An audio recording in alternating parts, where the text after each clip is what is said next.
In this lecture, you will learn how to identify and distinguish between the four scales of measurement: nominal, ordinal, interval, and ratio.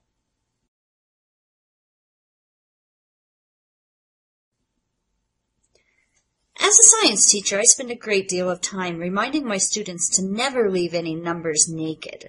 That is, they must include the unit of measurement with any numerical value they write. When they complain, and they always complain, I give them a few examples as to why it's important to include the unit for their measurements. First, if you simply write 5 on the paper next to length, you could mean 5 centimeters, or 5 feet, or 5 light years. Obviously, each number has a different meaning. Second, in the metric system, we use powers of 10 to express numerical quantities. When students argue that they were almost right when they wrote 100 instead of 1,000 as the answer to a question regarding the amount of water needed to fill a bucket in milliliters, I liken the mistake to the payroll department writing a check for $24 versus $240. That gets their attention. Well, in the social and behavioral sciences, numbers have varied meanings in different contexts, too. Last lecture, we learned about the difference between qualitative and quantitative variables. Qualitative variables might be recorded as numbers. For example, male equals 0 and female equals 1. But these numbers cannot be interpreted as meaningful in terms of the amount of the variable present. Quantitative variables are, by default, expressed as numbers. However, the context is still important to understand the numbers' meanings. I like the example Spatz provides about the number within the context of a foot race. Let's say the number 2 is on the back of my t-shirt, the place which I finish in the race, and the number of days it took me to finish. Yep, I said days. Well, I can imagine a situation in which I entered the race wearing number 2, finished in second place, and took 2 days to cross the finish line. The kicker is that there were only 2 people in the race. Does the number on my shirt hold meaning as a quantitative variable? Nah, it's simply a numerical value used to identify me as a race participant.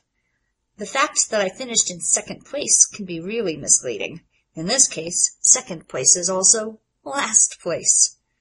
Finally, if it took me 2 days to finish a race and the first place winner took 2 hours, it's pretty clear that it wasn't much of a race. To systemize types of data into distinct categories for social and behavioral science research, S.S. Stevens devised 4 scales of measurements way back in 1946. Well, these labels have undergone scrutiny over the years because many researchers argue the scales can be misleading and/or even inappropriate. At the introductory level of this course, his 4 categories will help us understand how to view different types of data, appropriately interpret the meanings of different types of numbers, and understand how the type of data affects which statistical procedures are mathematically appropriate. There are 4 levels or scales of measurement for variables. A given variable is measured on one of them. Nominal level. The numbers assigned to the levels of the variable are like identifications. They have no numerical meaning. For example, gender, hair color, city of birth. These types of variables are also known as categorical or qualitative variables. Ordinal level. These numbers are ranks. For example, rank in high school graduating class, order of finish in a race, military rank, grade of beef in the supermarket, or any other situation where the different levels imply some sort of order according to that variable. Interval level. The numbers assigned to the levels of the variable indicate magnitude. Further, differences between these numbers are meaningful, and 0 does not mean the absence of the property. For example, temperature when measured on the Fahrenheit or Celsius scales, most or many person-constructed paper and pencil measures, such as IQ tests, achievement tests, rating scales, etc. Ratio level. In the ratio level, numbers indicate magnitude and the differences between them are meaningful. Here, however, the 0 does mean absence of the property. Examples include numbers of siblings, age, height, years of teaching experience, number of sick days taken last year, etc. If a value of 0 for the number of siblings is true, that simply means that you have no siblings. Thus, it's the absence of the property number of siblings. We're going to try a few examples here just to make sure we're all clear on the nominal, ordinal, interval, or ratio level classifications. Month of birth. Month of birth is nominal because the numbers associated with the different months do not hold any meaning.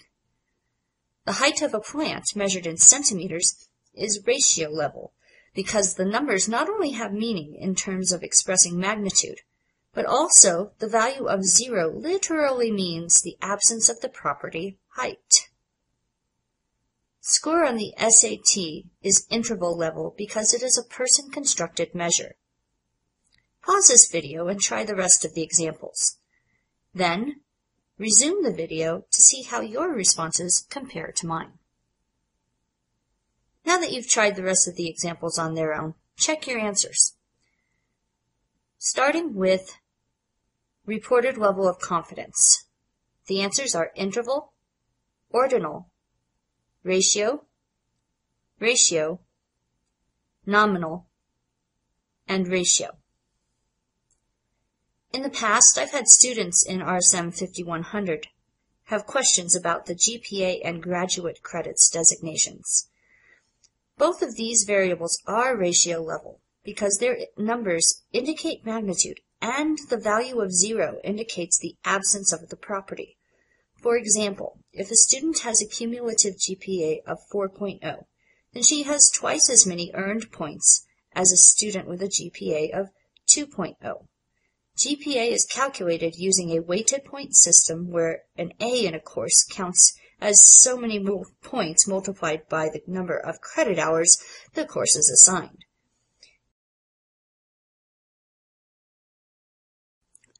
The primary reason we must classify data according to its level is because it is only permissible to calculate certain statistical numbers for data based on what the numbers signify. For example, a nominal level data set of month of birth for 20 students enrolled in RSEM5100 might have 5 individuals with a value of 1 because they were all born in January of an unspecified year. 3 students might have the value of 4 because they were April babies, and etc.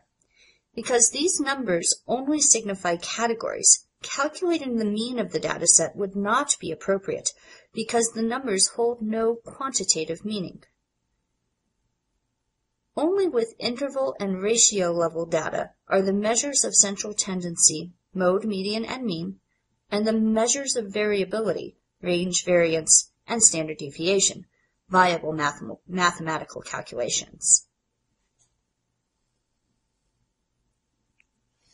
Let's practice identifying the permissible statistics for a variety of data types. We already discussed month of birth and how its status as nominal level data limits the permissible statistics to mode only. Height of plant is ratio level. Therefore, all of the measures of central tendency and variability are permissible. Pause the video and try the rest of the examples. Then resume the video, and when the slide advances, you can compare your responses to mine.